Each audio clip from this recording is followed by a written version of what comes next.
Recently, even Christopher Nolan described Cillian Murphy as one of the greatest actors of all time. And if you are following me for a while, you know I keep saying in many of my videos Peaky Blinders is a masterpiece. And in this video, we are gonna be breaking down one of the best scenes filmed in television history. It's where Tommy Shelby meets Billy Kimber for the first time. With this deep dive analysis, you'll be learning the meanings of some many popular and important body language gestures that you must know, meanings of some red flags, signals of power and domination when communicating with people. And also, besides all of that, you'll observe the reason why he's got described as one of the greatest actors with God level of acting here. Enjoy watching. Scene starts with Kimber's walking into the pub.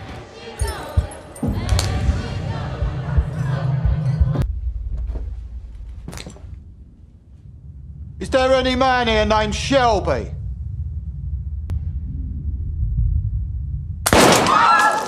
I said, is there any man here named Shelby? Alright, first look at how loud he speaks and how aggressive he is. Is there any man here named Shelby?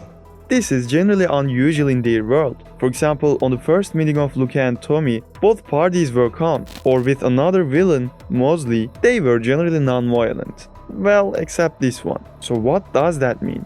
It's just an expression of Billy's weak character and insecurity. He'll give many signals about it soon, but for now, as you can see, instead of escalating the violence if it's necessary, he directly draws the gun while repeating it for the just second time. Why? Because he lacks patience and confidence. Look how frowning his eyebrows are. This is an expression of anger inside. And another point, look at how often he blinks his eyes. Any man here named Shelby? People often blink more rapidly when they are feeling distressed or uncomfortable. From the very beginning, it can be inferred that Billy is agitated, uncomfortable, insecure, and therefore violent and angry. And here's one of the places where we clearly see the difference in class between Tommy and Kimber.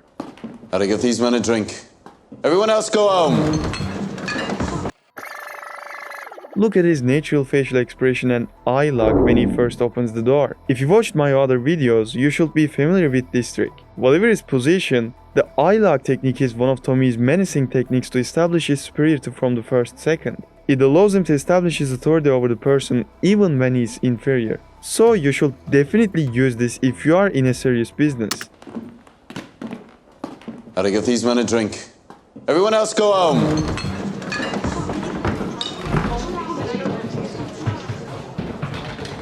If you have noticed, he slowly walks to the table and turning his back on the man he had just heard yelling angrily and pulling a gun.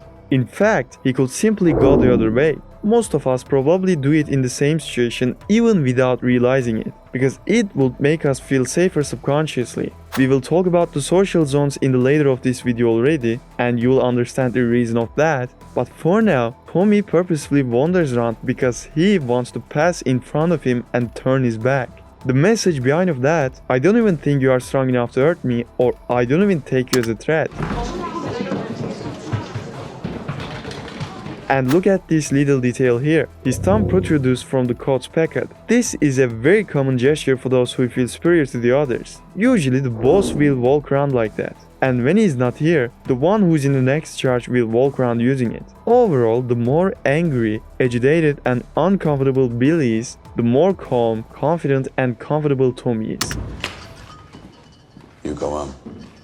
But Mr. Fenton said... Let's go home. Here comes the first power move, closed hand with finger pointed. This is a very threatening move and the universal sign of showing your authority and aggression. Tommy did it to show his authority over his own company to Billy Kimber and gave a message like, remember, you are in my pub and I am the boss here. Also, he did it to emphasize his word and prevent Grace from resisting, because business is about to getting serious and dangerous. I've never approved of women in pubs, but when they look like that... Kimber finally sat down with Tommy and got the first thing he wanted. So for now, see how calm and normal his voice sounds. I've never approved of women in pubs, but when they look like that... You said you wanted men called Shelby. You got 3 of them. Tommy doesn't even care what Billy says with kind of come-to-the-point introduction here. That's also a move he makes to take the lead in the conversation. You can observe that most of the high-value people go their own way rather than responding. They do it because they want to take the lead. Right, I never heard of you. And then I did hear of you, some little diddy coy razor gang. I thought to myself, so what? But then you fucked me over. So now you have my undivided attention. Kimber is attacking here. The main purpose is to confuse them. By the way, which one am I talking to? Who's the boss? And this is actually a very effective phrase in this case, but should be used more carefully or not at all, because he's also there with a group of people and can easily be reflected back when one of them interfere. And also notice here, Tommy's eyes are locked to Billy Kimber since the beginning of the conversation. Here comes one of the little details that makes this scene a masterpiece. Look at how Arthur bows his head slightly to Tommy for permission to reply. Then Tommy approaches with his eyes while he still maintains eye lock. Then Arthur answers. And look at the way he raises his head as he answers. This scene is really well thought and purposefully acted that way. Because here, Arthur's bowing his head while turning towards Tommy shows that he acknowledges Tommy's authority. And while raising his head while answering Kimber symbolizes that he doesn't acknowledge Kimber's authority. Look at how his chin is positioned. If the chin is lifted above the horizontal, it means the person is displaying superiority, fearlessness, or arrogance. Because lifting your chin above allows your eyes look down on the other person. Looking down is an idiom, but the working way is the same as how it calls. Really well acted scene here with amazing little details. Well, I'm the oldest. Clearly. An insulting smile. Look at his hands. He's fidgeting and touching himself with clenched fists. It's a sign of anger and frustration. It's a common gesture for those who try to surpass their emotions even though their facial expression remains relaxed and natural. Are you laughing at my brother? Right, he's the oldest, you're the thickest. I'm told the boss is called Tommy, and I'm guessing that's you, because you're looking me up and down like I'm a fucking tart. Are you laughing at my brother? He didn't even pay attention and try to answer John. He just went his own way and basically said you are worthless here. Right, he's the oldest. Pointing finger again, he started to get a little more aggressive now. Told the boss is called Tommy, and I'm guessing that's you, because you're looking me up and down like I'm a fucking tart. The calm and cautious demeanor displayed by the other party began to annoy Kimber. And he became angry again as he did when he can't get what he wants. The loudness of his voice, Guessing that's you, because you're looking me up and down like I'm a fucking tart. his finger pointing, and the sentences he utters are literally the explosion of what's inside of him. He's on fire, like a bomb ready to explode right now. And look at how calm Tommy is. I want to know what you want. He just answers with lower voice and continues to observe him and treat with eye lock. Responding with lower voice is crucial here. You can observe this in real life, and moreover, this tactic is used many times in Peaky Blinders as well. See how Alfie Solomons de-escalated the tension with a lower voice response. You fucking invite a tribe of savages into the city and just fucking unlock the fucking gates!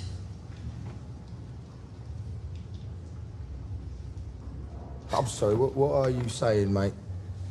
I'm saying. Tommy does the same here to control the tension of the conversation. I want to know what you want. He basically made Billy look like a little angry kid who has no control over his emotions. In the other hand, Tommy is acting like he's a boss who way above him. Being non-reactive is one of Tommy's most used tricks, as I told in my another video. Because when you are non-reactive, you look in control. You look more dominant and higher study, because that gives the vibes of you are non-reactive. You are confident because you have the ability to handle what's going on currently. And that attitude of Tommy is one of the reasons why Kimber is so upset. He came here to destroy, to have a fight, to show the consequences of what Tommy did before. But he was always calm and non-reactive, like he's greater than him. There were suspicious betting patterns at Kempton Park, a horse called Monaghan Boy. He won by a length twice and then finished last. He clenched his fists, fidgeting again and taking a deep breath. And here's a scorn. They are all signs of being nervous, frustrated, angry, and aggression. Every second of this non-reactiveness pisses him off so much. He's waiting for one wrong word to come out of their mouth to burn the place to the ground. With £3,000 bet on him. Which one am I talking to? And Tommy paid back. Which one of you is the boss? I'm Mr. Kimber's advisor and accountant. And I'm the fucking boss, okay? He exploded in the first second his authority was questioned. a very big sign of insecurity here. Remember the words of Tywin Lannister. I am the king! I will punish you. Any man who must say, I am the king, is no true king. Instead of saying, I am the king, or the boss, or the whatever, act like the king or the boss and let people feel it, not just hear it. Otherwise, you'll only humiliate yourself and show your insecurities. In real life, it's pretty much working like that too. If you are telling you are superior in anything, you should stop that immediately, because you are just telling how insecure you are. Instead of appearing superior, be superior and make them feel that in their bones. I'm Mr. Kimber's advisor and accountant. And I'm the fucking boss, okay? Now, this body language tells us a lot. I will give you some very important information about communicating with people by diving deep into that. But before we move on, please leave a like to help us if you like the video. Now notice how he stands up from the chair. This is a high status stand up. Having the hands on the table or on the chair that is a part of the table obviously is a claiming of the table ownership and expression of dominance over those at the table. You may see hosts in meetings, bosses, CEOs or any other high status people put their hands on the table when they sit down or get up. And some even put their feet up to the point of arrogance. Because having your hands or your any other part on the table conveys the message that the table is in my hands and I am the superior to all of you. You can see Tommy standing up this way at nearly every table in Peaky Blinders he sat. Meeting over.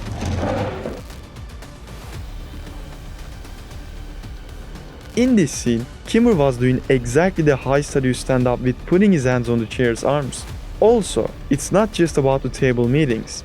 You can observe the meaning of this in many aspects of life. The reason of this, touching means claiming.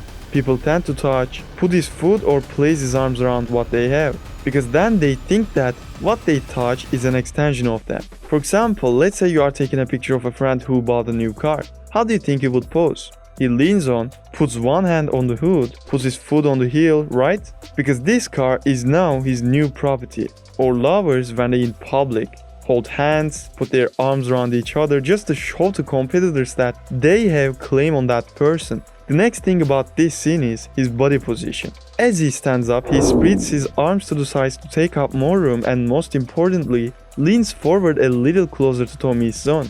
This is a simple but very important and common power move. Let me give you a short but very important another information. According to an experiment conducted at the Zurich Zoo in the 1950s, it turned out that many animals have a spherical territory that moves with them. And also, it's noticed that there's a second territory, a bubble of place which serves a specific function. It's called escape or flight zone. For example, a prey doesn't start to run the moment it sees the predator, because a predator away from its range, so it's not a threat to it. However, as the predator gets closer and crosses the line, the level of danger increases and after a certain amount of time, the prey starts to run, because now it crossed the line and started to be a threat. As humans, we protect ourselves with the same instincts. In psychology, it's called personal space and consists of 4 different layers.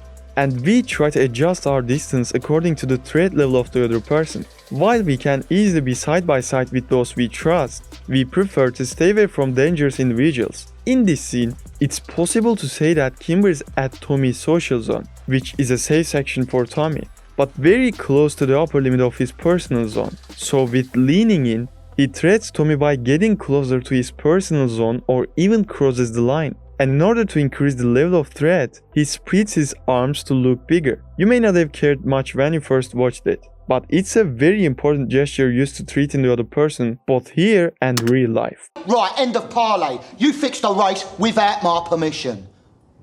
You fucking gypsy scum. What, live off the war pensions of these poor old Garrison Lane widows? That's your level. I am Billy Kimber. I run the races, and you fixed one of them, so I'm gonna have you shot against a post. Talking loud and finger pointing again. Look at how Arthur and John avoided eye contact. They started to acknowledge Kimber's authority, but Tommy still maintains eye contact. He exactly knows what he's doing and has full control over his body. Mr. Kimber.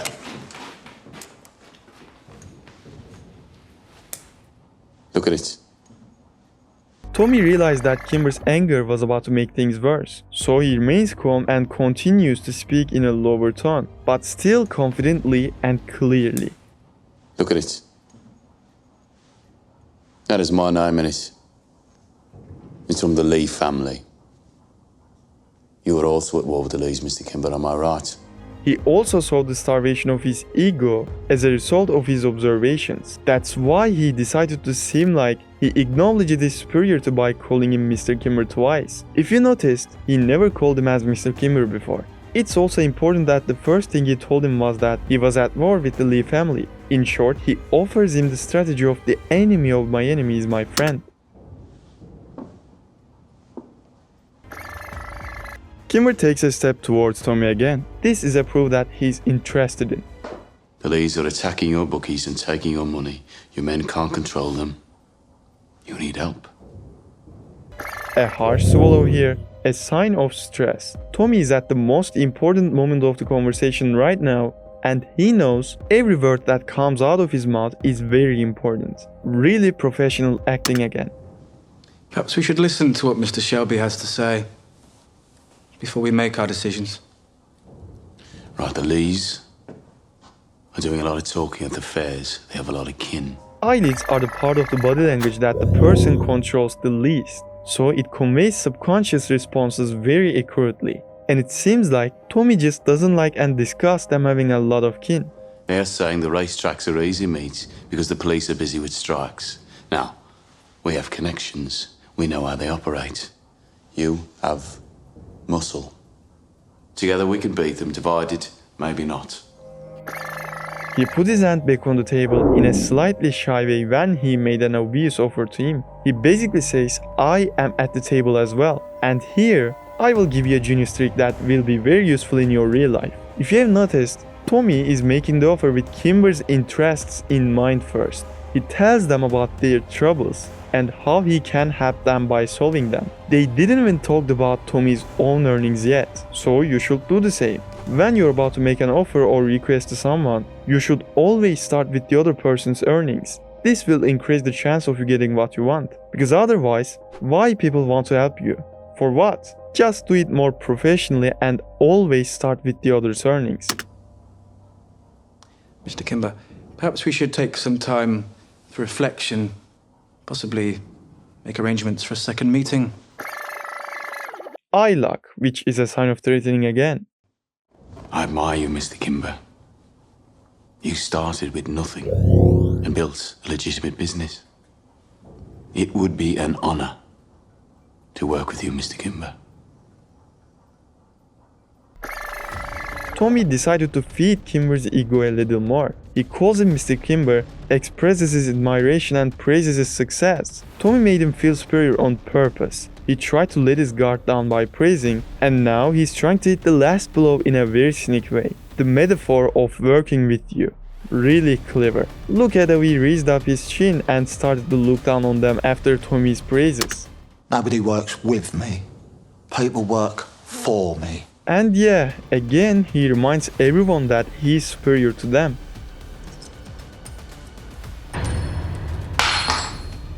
Pick it up, Pikey. And he wants to bow his head as a punishment for him daring to say that. Tommy knows that. Right now, he has to make him sure that he accepts that Kimber is superior to them. He tried to do this by raising him without lowering himself already. But Kimber decided to lower him instead, by making him bowing his head.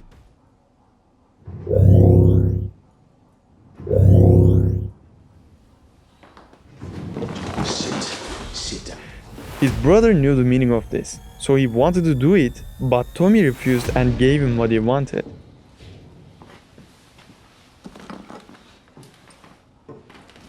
Tommy knows how to deal with such arrogant, angry and currently superior people. It's for your ceiling. Thank you, Mr. Kimber. We will be at Cheltenham. As will I. And in the end of the day, he got what he wanted. Everything went as he planned. Normally we watch TV series or movies in autopilot mode, but when we go into detail, we can easily see how well the actors assimilate the mood of the characters they are acting. and their success in reflecting this to the screen. I'm sure all of the people behind the cameras were aware of these body language gestures, and I can't even predict how many times they reshot these scenes just to give the perfect vibe of it. The character's body language shows gestures that you can often see in people who experience these emotions in real life. The types of the characters are also the typologies that you can often see in politics and palace people. Each of them uses their own special strategies. For example, Tommy uses 12 laws from Robert Greene's 48 Laws of Power book in this scene. For example, rule number 1. Never outshine your master. He made Kimber feel superior by bowing down to him. Another example, law 8. Get people to come to you. Use bait if necessary. He took the advantage by making Kimber come to him into his own space. He fixed his race to bait him. If Tommy had gone to Kimber's place, maybe he would have been shot already. I won't count all of them in this video because I am about to make a series of it, so you can be subscribed to be aware of the upcoming videos. Please don't forget to leave a like and let me know in the comments what do you think. See you in the next one.